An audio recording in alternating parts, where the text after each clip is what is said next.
Hare Krishna. Welcome back to the series of discussing Bhagavad Gita. So today we shall be starting with the 12th chapter of Bhagavad Gita and discussing the very first verse from the 12th chapter. Om Jnanatimidandasya Gyananjana Chalakaya Chakshurunmilitam Yena Tasmai Shri Gurave Namah Vancha Kalpatarubhyascha Kripa Sindhubhya Evacha Patitanam Pavanebhyo Vaishnavebhyo Namo Namah Shri Krishna Chaitanya Prabhu Nityananda Shri Advaita Gadadhar Shrivasati Gaura Bhakta Vrinda Hare Krishna Krishna Krishna Hare Hare Hare Rama Rama Rama Hare Hare. Hare Krishna. So the first words of the 12th chapter is Arjuna Uvacha Evam Satata Yukta Ye Bhaktastvam Paryupasate Ye Chapyaksharam Avyaktam Tesham Ke Yoga Vittama. Translation. Arjuna inquired, which are considered to be more perfect, those who are always properly engaged in your devotional service, or those who worship the impersonal Brahman, the unmanifested?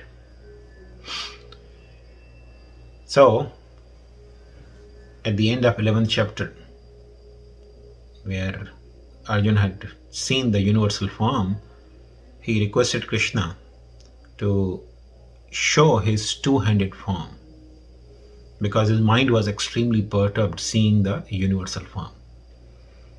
So when he saw the two-handed form of Krishna, he was very much pacified and he glorified the Lord's form. And at that time, the Lord actually mentioned to Arjuna that this form that you are seeing, the two-handed form of Krishna, is very rare to see. And this form is actually the perfection of the one's devotional service to have the glimpse of this form. It's not even possible or very easy to be seen by the demigods or even the residents of higher planetary systems.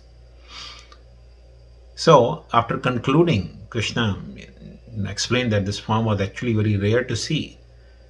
Arjun is beginning this 12th chapter with a question, because there are always two classes of transcendentalists. One is those who are, always worshipping the form of the Lord. Another class of transcendentalists is those who are,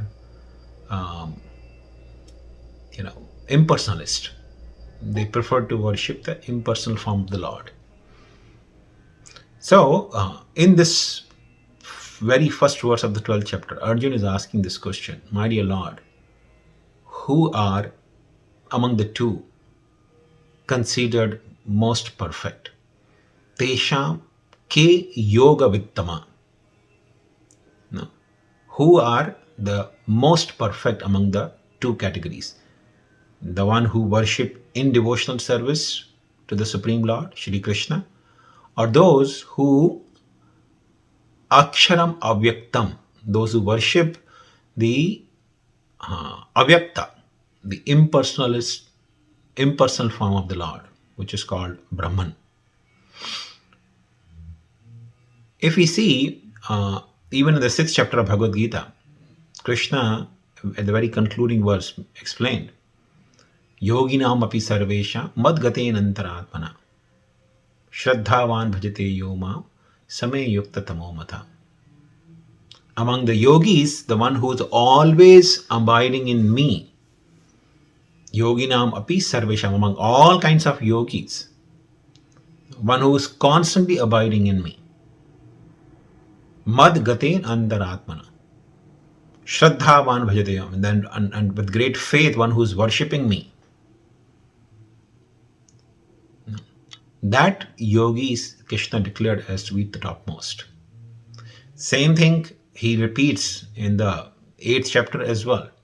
And also now in the 11th chapter, after showing the universal form, and when Krishna reverted back to the two-handed form of Krishna, he mentioned that this form is the perfection of one's yoga practice or one's practices, spiritual practices.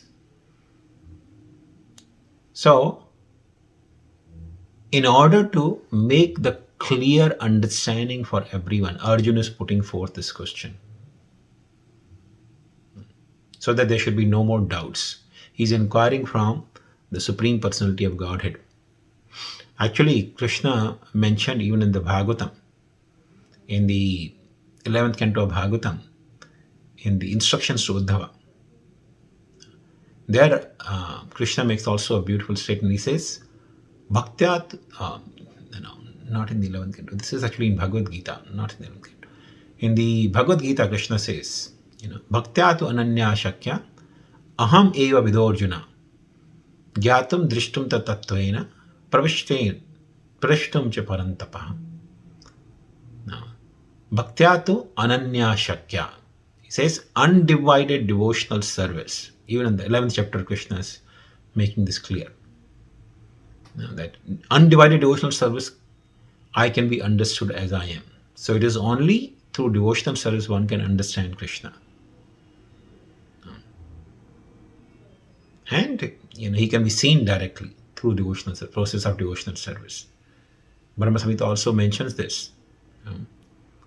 It says, Vedeshu durlabham adurlabham atma bhaktau. Those who are bhaktas or who are worshipping Krishna in devotion, they can attain the Supreme Absolute Truth very easily. And on the other hand, a person who may be studying the Vedas for a very, very long time, he cannot attain the Vedeshu Durlabham. It's very rare for a student of Vedas to attain Krishna, to attain the true understanding of the Supreme Absolute Truth. So Arjun he wants to put an end to the debate amongst the personalist and impersonalist, who is better situated in the principles of yoga. So this is the very first verse where Arjuna is inquiring from Krishna, putting forth his question to the supreme authority, that is Shri Krishna. So this is sum and substance. We'll see in this chapter, Krishna will respond to this question and establish that devotional service is actually the supreme. Thank you very much. Hare Krishna.